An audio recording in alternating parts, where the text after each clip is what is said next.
Again, I want you to kind of see about that stuff. And I want us to recognize this is a worldview issue. We've got to be careful not to get callous to our world. Today's video is brought to us by Mantis. The Mantis family of products is integral to ASP staff building handgun and carbine skills and are your most economical and fastest path to improvement in your skills too.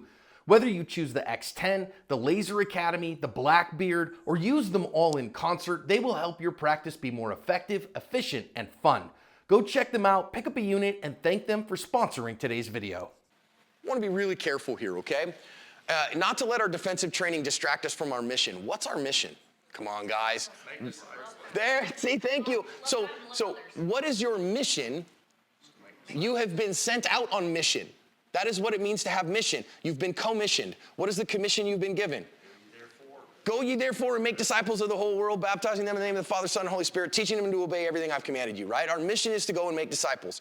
How do we do that? We follow the great commandment. We love God and we love people, right? And so in order to do that, let's not forget that any self-defense we're doing should help us in our mission, not harm us. I love the fact that as somebody that is highly competent in self-defense, I can do things that to other people would be considered too high a risk. So my loving wife, for instance, not a big self-defender, though she's down taking Neil's firearms class as we speak right now. She's a pretty good shooter. She could pass the FBI qual. She's welcome in my gunfight, but she is not a hardcore meat-eating crime fighter, okay? And I tell her she needs to be careful and to be very cautious with risks. And whereas I can take what would be considered a big risk for her that is not a risk for me. Like I can gas up at the local Quick Trip. And when somebody comes and goes, hey man, have you got $1 or can you spare some gas? I don't have to go, back up, dude. I can go, hey man, that's close enough. Tell me what's going on. Are you hungry? I'm happy to take you inside and get you something to eat. Man, I could really use $5 of gas. Cool, pull your car up and around, and as soon as I'm done, I'll pull my truck forward and we'll fill yours up. And I can do that, right? Or if I go, well, I don't have any cash, but I can do this other thing, and they go, well, I really just need cash. That tells me something, right? So then, but what other people might consider risks, I don't have that big a risk. The risk factor is much lower because I have a high level of competence. But I always remember it's mission first, right? Mission first. And it can become real fast that you go, no, everyone's a threat. Guys, if everyone's a threat, anybody here that served in combat, Marines that go to Iraq and they hear, be polite, be professional, have a plan to kill everyone you meet. And guess what? Everyone that when I go outside the wire, the guys that are wearing this uniform are okay. Everyone else is a threat. What happens when you come home? Okay, tear it all in. Yeah. Everyone's a threat. Yeah. And what does that cause? That causes massive PTSD. That's clinically definitional post-traumatic stress disorder. Okay, it's disordered behavior. We can't do that. Everyone's not a threat. Instead, I look at my world with curiosity. What's going on in my world? I might identify a threat at some point, but not everybody's a threat. 99% of people are harmless. 99% of people don't know straight up from straight down. Couldn't hurt anybody if they wanted to.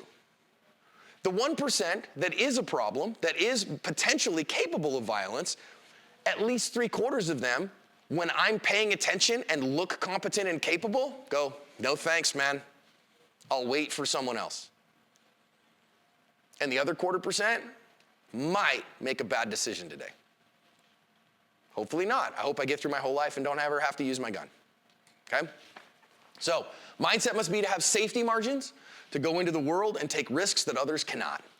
So, our core commitments include valuing human life and using deadly force only as a tool of last resort. Please hear me of that. Somebody is a bearer of the image of Jesus, only as a last resort. Only ever as a last resort. Our use of force must be as a shield, not a sword, protective, not punitive. I don't want to hurt anybody. I don't want to use force. So then why did you shoot the decedent, Mr. Correa? I was absolutely sure he was going to kill me. I was dead. I was a dead man. So that was completely unacceptable outcome. I can't die. My wife deserves to have a husband for the rest of her life. My children need me. And I know you're like, well, my kids, no, my children are special needs kids, man. My kids need their dad. I can't get out of this world. Don't get me wrong, I love to go see Jesus. It'd be the best day of my life, but my kids need me around.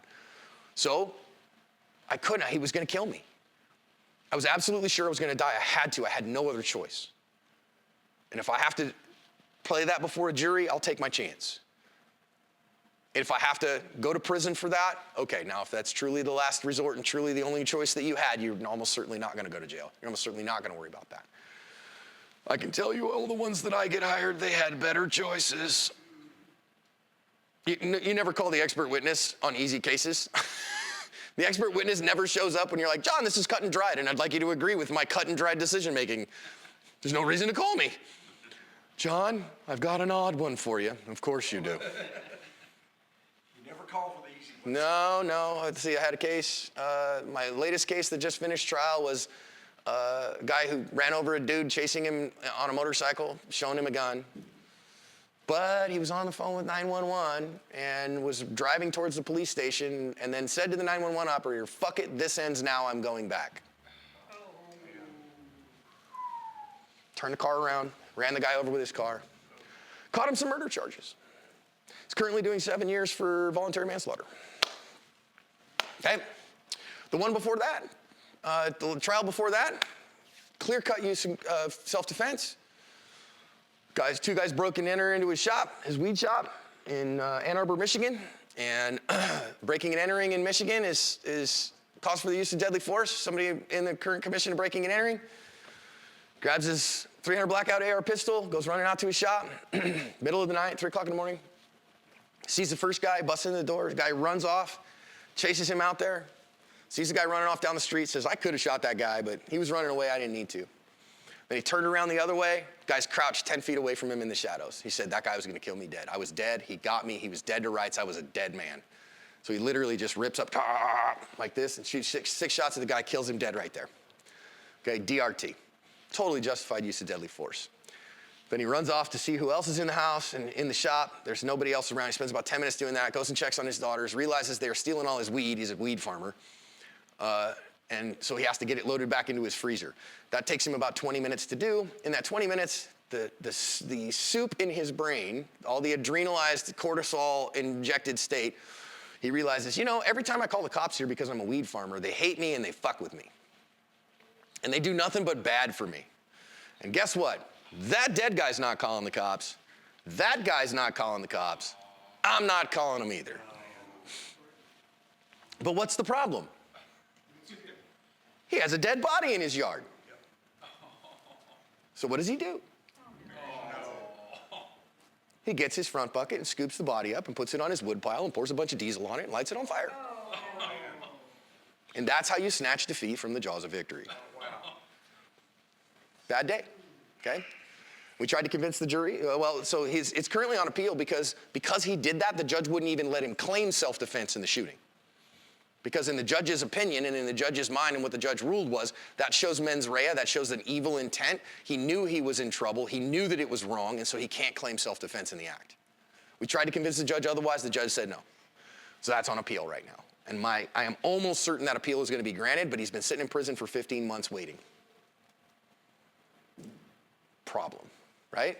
So they only call me on the shitty ones. All right, so core commitments. Use of force is a serious business. Serious business. We must consider the spiritual, emotional, and social implications of the use of deadly force. If you don't consider that, you're going to be in trouble.